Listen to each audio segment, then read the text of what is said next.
Uber or Lyft? Which one's better to drive for in 2025 and why? And that's what we're talking about right now.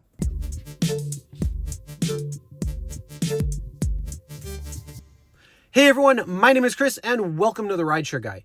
And today, of course, being a rideshare channel, we have to see which one is the better app to drive for in 2025. So I'm going to go over a few of the differences between the apps like pay, bonuses, busyness and demand, those types of things, give my fair assessment, as well as tell you which one is the winner and what you should be doing if you are going to drive Uber or Lyft. All right, so the first thing we're going to be talking about is pay. Which app pays drivers more? Now, first off, just to let you know, there are differences in pay across the country. Some markets have something called the rate card, which is paid by time and distance. And both Uber and Lyft have different rate cards for each and every market, as well as different between the same market. So Uber has one rate card, Lyft has a different rate card. But most of the country over the last couple of years has switched over to something called upfront fares, which we're primarily going to focus on since more drivers are going to be under upfront fares versus the rate card. So when it comes down to what app pays more, I have to give the slight average edge to Uber. Uber actually pays drivers slightly more than Lyft does, and that has been actually for a little while. When it comes to demand, we're going to talk about that in the next topic, but overall, when it comes to ride by ride or ride average by ride average, you're going to slightly make more in Uber. So I have to give them the point in pay when it comes down to it. All right, so let's talk about bonuses, still keeping with that pay. Bonuses are going to be variance on depending on how many drivers there are, how many rides they're expecting, and if they're going to be able to fulfill that quota for the amount of drivers. Because if they don't think that there's going to be enough drivers on the road, well, then they have to offer juicier bonuses. But lately, especially in 2024 and a little bit in 2023, bonuses have kind of dried up in several areas, or they may not even look worth it. But there are a lot of bonuses, and when it comes down to who offers what, actually, I have to go with Lyft on this one because Lyft has started trying to do a little bit better when it comes to ride challenges. And from what I've seen based on my market, as well as, many different drivers who are sending in that information, it looks like actually Lyft is slightly better on the bonus side of things than Uber. So point to Lyft. All right, so let's talk about demand. Which app is busier? Now, again, this is going to be actually for most markets, not all, but most markets, Uber is the much busier platform. So point to Uber. Uber is probably going to give you about 3 or 4 times the amount of rides than Lyft does.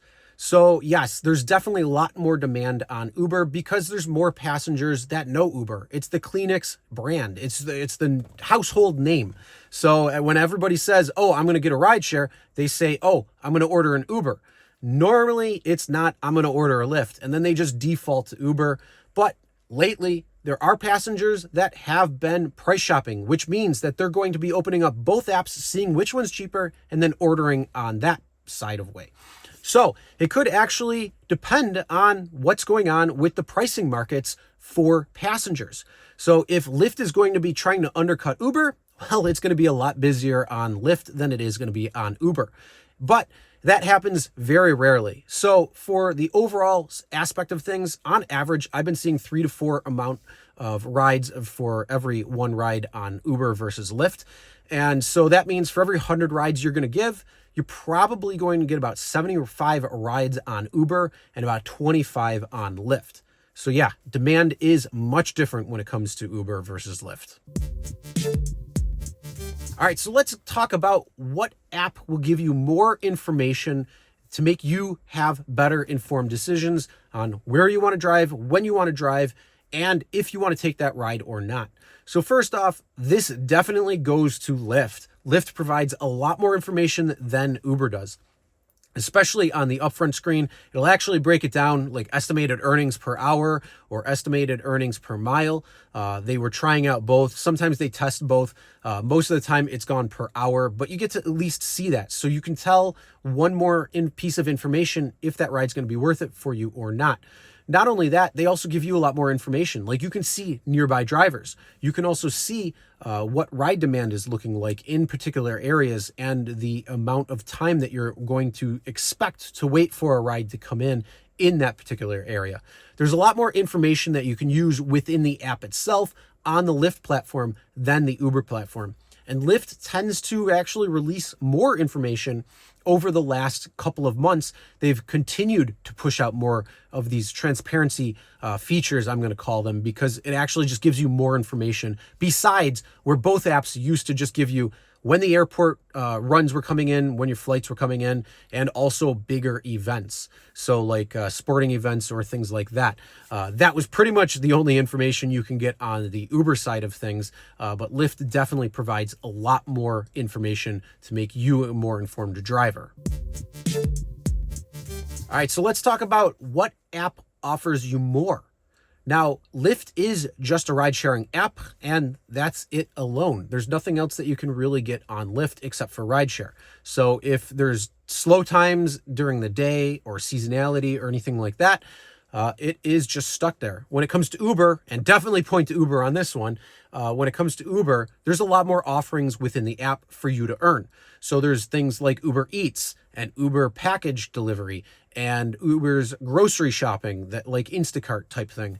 So there's a lot more offerings that you could potentially do on Uber to stay all within one app and provide more and get paid more because there's going to be different things. So during the slow times of the day, during the slow times of seasonality, you can switch things up and still continue to get paid because there's probably going to be more demand again on the Uber app versus just Lyft being rideshare. So point to Uber again there. All right, so those are the main things when it comes to driving, the differences between Uber and Lyft and which one's better to drive for. So in my overall opinion, because of it actually being a little bit busier, more demand on Uber, because you're going to get paid slightly better on Uber, because there's more offerings on Uber, Uber is by far the better platform to drive on. May it be, though, a small margin, it's still a better platform to drive on overall. But what do I think you should be doing?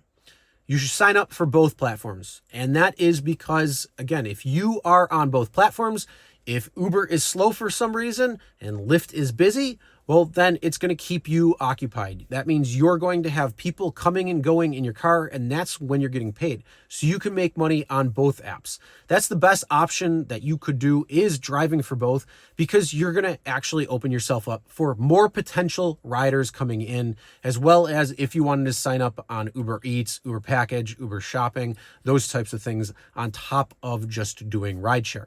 But yeah, definitely sign up for both. All right, but that's enough of me yapping. I want to know, what do you think? Which app is better and why? Is it Uber or is it Lyft? And what are the reasons for it? Put them in the comments and let's see what you're saying. All right, that's it for today. But if you want to see a little bit more detailed breakdown of the Uber and Lyft pay when it comes to drivers in 2025, we do have a couple of videos out already. And if you're real new to the platform and you don't know what's going on, make sure you check out our app driver tutorials, which will actually break down the app a lot more, since they are a lot more complex than just picking somebody up and dropping somebody off. There's a lot of information in there, so check it out. And also make sure you're subscribed and turn on notifications. With that being said, we'll see you in the next one.